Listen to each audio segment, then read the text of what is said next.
nhung cha bảo ram cô mà các bạn tại kia ha bảo phay pram mơ đây bằng này cô muối này mẹ muốiนู้นnày muốiนี้đây bằng này bảo phay pram mơ bà dân pui pram man này bằng này ba pui pram man hay chia mà rồi bà dân do mà banประมาณkhai mà năm này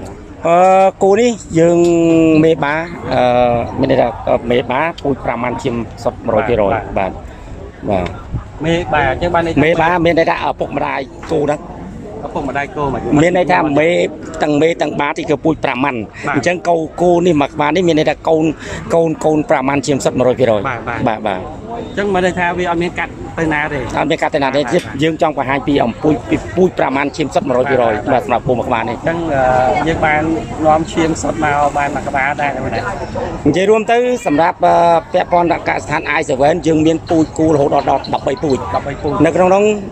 ดีเจđời laiคือปูนี่คือปูประมาณชิมสด100%จังในกระดองกะสารบ่យើងមានទឹកស្ពាំបាប្រមាណឈាមសត100%នោះយើងមានច្រើនបាទច្រើនយើងរហូតដល់មានរាប់ម៉ឺនដុសនៅក្នុងស្តុកបាទចឹងឥឡូវយើងបានមកជួបហើយគោដែលមានតម្លៃ$25,000បាទហើយថាគោឈាម100បាទឈាម100គឺពាក្យបច្ចេកទេសបានន័យថាសតបាទឈាមសតបាទមានកាត់ទេអត់មានកាត់ជាមួយពូណាទេចឹងមិនគេហៅដល់ទៅ100បើវាសតចឹងមានតែ100%100%បាទ100%ពូប្រមាណបាទអូយមិនពុតខ្ញុំតែអត់ទាន់ជឿទេថាហើយនេះក៏បានហៅឈាម100ពុតគឺ100%បាទឈាម100%បាទភាសាសាមញ្ញបងពុកម៉ែបងប្អូនជាទូទៅជាការស្គាល់គាត់ថាឈាមសតអត់ឈាម100អត់បាទតែបើនិយាយតាមភាសាបច្ចេកទេសពូជគឺឈាមសតពូជប្រមាណបាទពូជប្រមាណឈាម100គឺ100%បាទចឹងសូមអរគុណព្រោះថ្ងៃនេះគ្រាន់តែមកចង់បញ្ជាក់ហើយយល់ថាឈាម100ហ្នឹងយ៉ាងម៉េចហើយពូជប្រមាណហ្នឹងតម្លៃដែល$25,000ហ្នឹងសម្រាប់គាត់យ៉ាងម៉េចចាបាទបានឃើញផ្ទាល់ហើយបាទបងជំរាបសួរបងថ្ងៃនេះយើងយកគោមកតាំងពីពណ៌មានប្រមាណប្រភេទដែរបង9ពូជបង9ពូជដែរបងដែរបងអាចរៀបរាប់បានទេចាប់ពីពូជណាខ្លះដែរបងបាទមានយើងហៅវាពីគោខ្មែរអញ្ចឹងទៅគោខ្មែរអញ្ចឹងមានកោកដោកឡាតបងកោកដោកឡាតហ្នឹងគោតំបន់ភ្នំបន្ទាប់មកគោទលេហ្នឹងពូជហៃឌូយ៉ាណាបងបាទហើយមានភពដើមមកប្រទេសឥណ្ឌាបន្ទាប់មកគោប្រមាណបាទគោប្រមាណឈាម100បាទហើយនឹងពូជនាំចូលពីប្រេស៊ីលមកមានពពួកណៃឡូផេនតាឌូកាស៊ីរ៉ាបាទហើយបន្ទាប់មកគោជប៉ុនគោវ៉ាក់ខ្ជឺគោសាច់បាទហើយនឹងគោប្រមាណឈាម100ពីប្រទេសអាមេរិកមកដែរហើយ B Master ឈាម100មកពីប្រទេសអាមេរិកមកដែរបាទហើយគោតលេយើងឈាម100ប្រកាសជាមួយនឹងគោនៅប្រេស៊ីលមកពីប្រេស៊ីលបានឈាម50អញ្ចឹងគេហៅ S1 បាទហ្នឹងហើយបាទតែបងអាចបញ្ជាក់បានទេថាគោទាំងអស់នេះមានតម្លៃចាប់ពីប្រមាណដល់ប្រមាណដែរបងបាទមានតម្លៃចាប់ពី$500ដល់$25,000បាទ$25,000ណា$25,000បាទអញ្ចឹងបានន័យថាគោរបស់យើងធូរថ្លៃទេបាទបងបាទប៉ុន្តែបើគោនាំចូលពីបាទនាំចូលពីប្រទេសគេមកថ្លៃទៅពេលយើងប្រកាសបានគោខ្មែរយើងមានន័យថាតម្លៃវាជាមធ្យម$1,500ទៅ$2,000តែបើយើងប្រកាសមួយគោនាំចូលវាអាចឡើងមក$3,000ទៅ$5,000អញ្ចឹងមានថាគោយើងអាចយកទៅកាត់មួយគោនាំចូលបានដែរបានអូខេដើម្បីឲ្យពូជមានថាគោខ្មែរយើងវា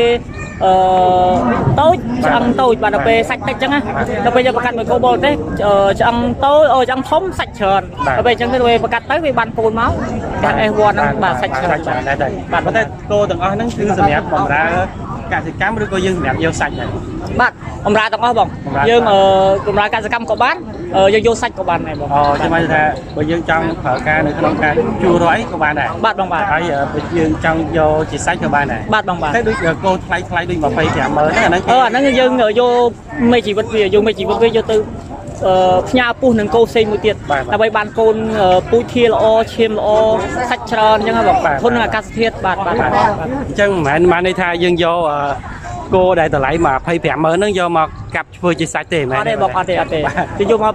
ប្រកាត់ពូជដើម្បីបានពូជសុទ្ធនៅក្នុងស្រុកយើងបាទអញ្ចឹងបានន័យថាយើងយកមកដើម្បីប្រកាត់ពូជឲ្យ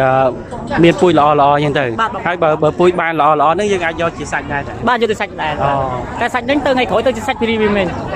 ទៅសាច់ premium មានន័យថាសាច់ premium ហ្នឹងមិនសាច់ premium ហ្នឹងយើងយកទៅចូលសាទំនើបមានន័យថាលក់ឲ្យសាទំនើបដូចជា Eon ជីម៉ុង Macro អញ្ចឹងណាបាទហ្នឹងហើយដើម្បីបានតម្លៃមួយខ្ពស់ខុសពីគោខ្មែរយើងគោខ្មែរយើងតម្លៃរហងៃ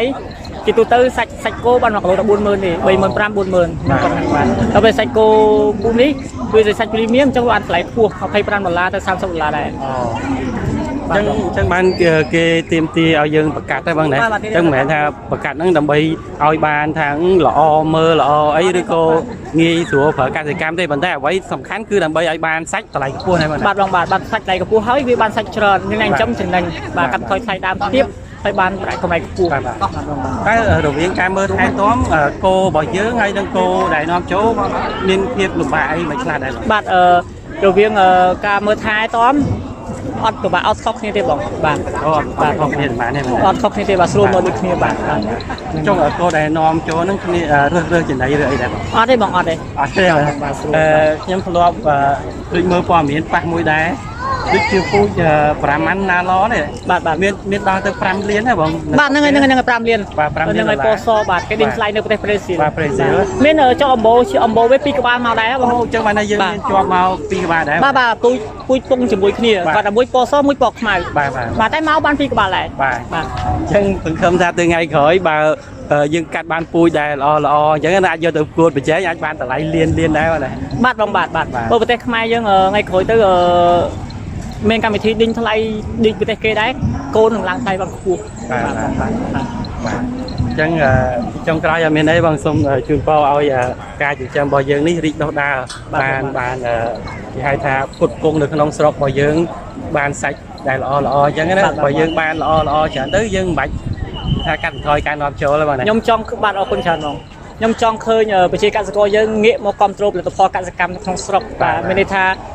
ខ្មែរអាចធ្វើបានហ្នឹងមានថាយើងមានសាច់គោខ្លួនឯងញ៉ាំដូចទីបរទេសមិនថាជប៉ុនមិនថាកូរ៉េមិនថាបារាំងបាទមិនថាប្រទេសផ្សេងទេបងគាត់មកខ្មែរយើងគាត់ចង់ភ្លក់សាច់គោរបស់ខ្មែរយើងអញ្ចឹងដល់ពេលបើយើងយកសាច់គោគេមកលក់ដែរអញ្ចឹងណាត់ជារបស់ខ្មែរបាទហើយបងថាបាទអញ្ចឹងប្រសាសន៍មួយម៉ាត់នេះគឺល្អមែនទែនអញ្ចឹងគេមកលេងស្រុកយើងគឺគេចង់ដឹងថាផលិតផលយើងមានរសជាតិយ៉ាងម៉េចបាទបើយើងយកនាំចូលពីទៅគេមកឲ្យគាត់ភ្លក់ដែរវាដូចជានិយាយមានអត្តសញ្ញាណអីទេអញ្ចឹងថ្ងៃនេះគឺជាឱកាសល្អហើយដែលយើងត្រូវតែពង្រឹងបង្ហាញពិភពលោកឲ្យបានឃើញថាខ្មែរធ្វើបានខ្មែរមិនចាញ់គេទេ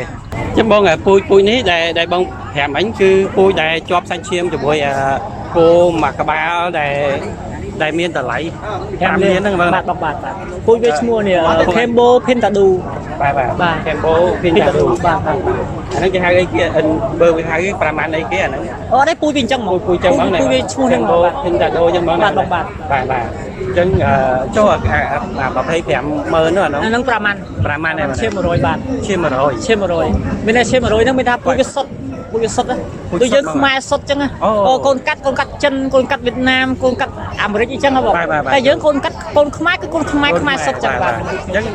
បានន័យថាឈាម100គឺសុទ្ធហ្មងបាទសុទ្ធអត់មានកាត់ពីណាទេអត់ទេបាទមកយកមកតែបើកូនវាឧទាហរណ៍ថាវាឈាម100តែបើយើងចង់បានពូជនៃឡូផេនតាឌូនេះយកមកដាក់ចឹងទៅពេលដាក់បានកូនមកកូននេះមានថាកូន S1 ចឹងឈាម50%វិញកូនវាឈាម50វិញប្រហែល50%នៃឡូផេនតាឌូ50%បាទចឹងកូនកាត់ឈាម50បាទចឹងយល់ហើយមិនខ្ញុំពុំឲ្យឆ្ងល់ដែរពាក្យថាឈាម100ហ្នឹងអត់ទាន់យល់តែឥឡូវបងបានបញ្ជាក់ឈាម100គឺពូជដែរមកសុទ្ធហ្មងបាទយើង$250,000ហ្នឹងបងណាបាទបើយើងចង់បានឈាម100ឧទាហរណ៍ថាយើងចង់បាននៃឡូផេនតាឌូនេះឈាម100ប្រកាស1 5ម៉ាន់អញ្ចឹងកូនទី1ឈាម50ដល់ពេលកូនវាញីហ្នឹងយកដាក់ញីហ្នឹងយកដាក់ស្ពែមកឈាម100ទៀតវាបានកូនឈាម75ទៀតបាទហើយដល់ពេលបាទ75ហ្នឹងប្រកាសជាមួយ100ទៀតវាបានឈាម83វិញទៀតចឹង83ហើយ98 4ដង98ហើយបាន100វិញ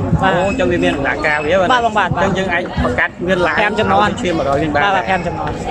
តែ5ចំនួនហ្នឹងឈាម100ហ្នឹងមិនមែនឈាម100 5ម៉ាន់ហ្នឹងទេឈាម100ឈាម100ពូជនេះវិញពូជនៃឡូផេនតាឌូនេះវិញបើយើងប្រកាសមួយហ្នឹងពូជអាហ្នឹងប្រកាសមួយអានោះពូជអានោះបាទអញ្ចឹងមិនស្រួលទេគឺទៅបើយើងគ្មានបច្ចេកទេសគ្មានជំនាញទេគឺយើងធ្វើអត់បានទេបាទធ្វើអត់បានហើយ